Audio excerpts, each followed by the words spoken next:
Constable in Enfield reports witnessing an object move across a family's living room without any visible cause. The Hodgson family contacted authorities twice this week, claiming disturbing events inside their home. Constable Carolyn Heeps described the motion as slow, deliberate and unexplained. It came off the floor, or maybe a half inch, I should say, and I saw it slide off to the right. Neighbours now report an unidentified voice inside the property, identifying itself as Bill.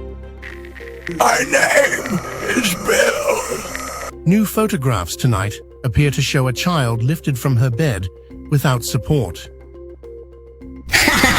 Well, that's one way to redecorate the bedroom.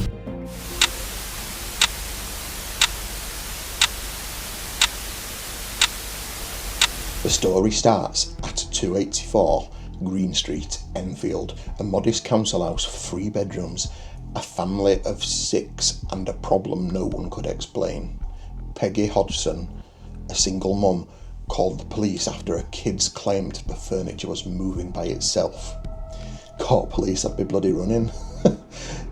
It wasn't just creaks, it was rattles. They said toys flew, doors slammed and voices whispering through the walls. By the time journalists arrived, the house already had a reputation. The neighbours were whispering, the tabloids were circling, and the Society for Psychical Research had sent in 2 of their own, Maurice Grosse and Guy Leon Playfair. Their mission: separate evidence from imagination.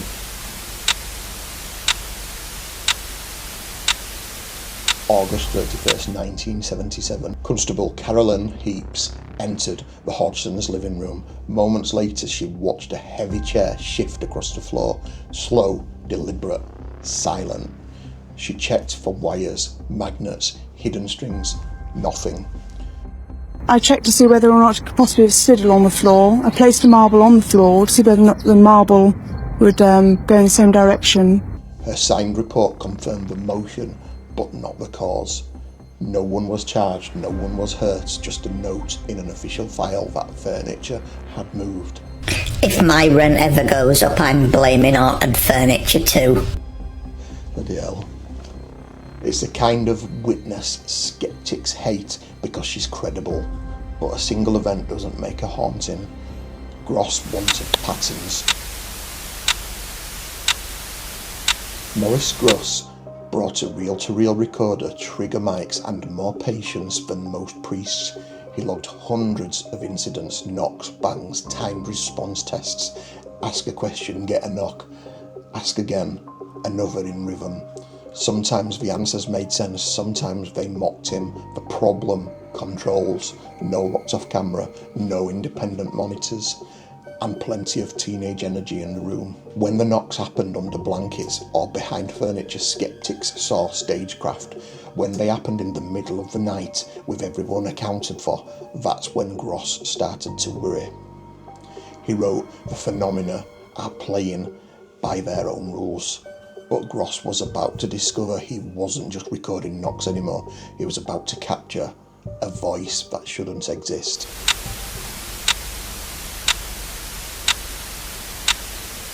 It started as a growl from Janet Hodgson, age 11, a gravelly rasp that claimed to be a dead man called Bill Wilkins.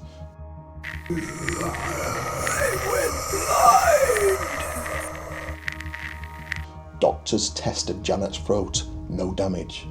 Voice experts said sustained ventriloquism at that pitch should have shredded her vocal cords in minutes. Instead, she held the tone for hours.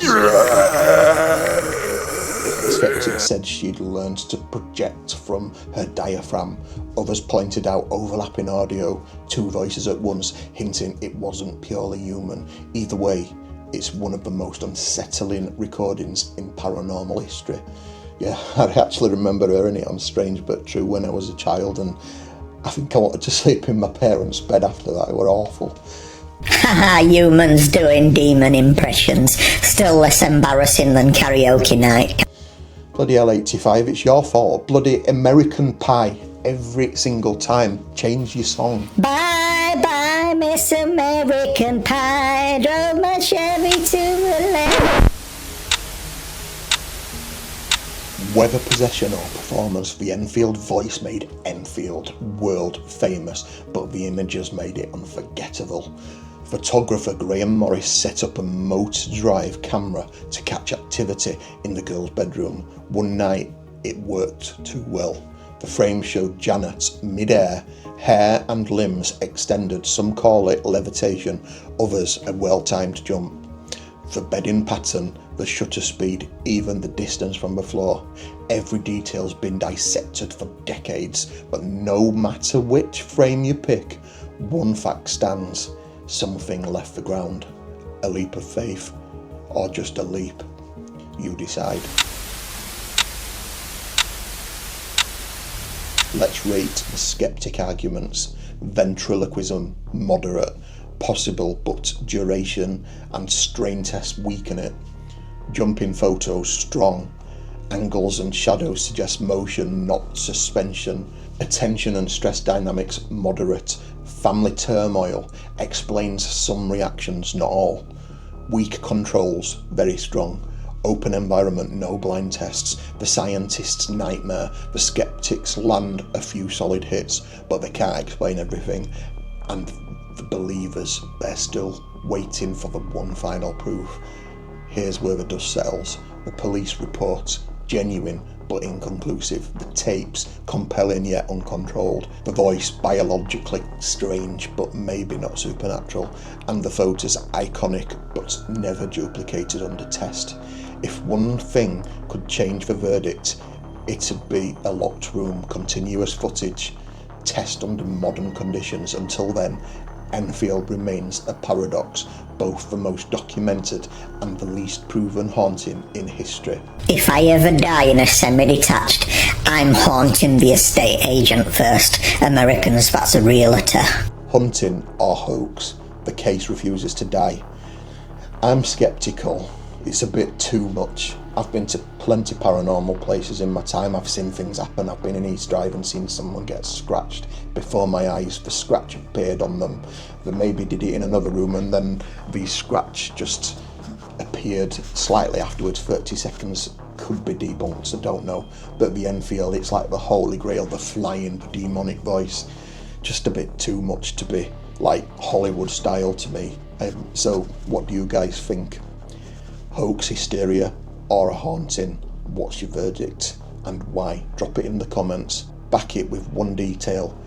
And if you love evidence battling, explanation, your next mission's waiting. Project Bluebeam exposed the fake alien invasion conspiracy, and Tulpa, the village that willed a demon alive. Stay curious, my friends. Shane out.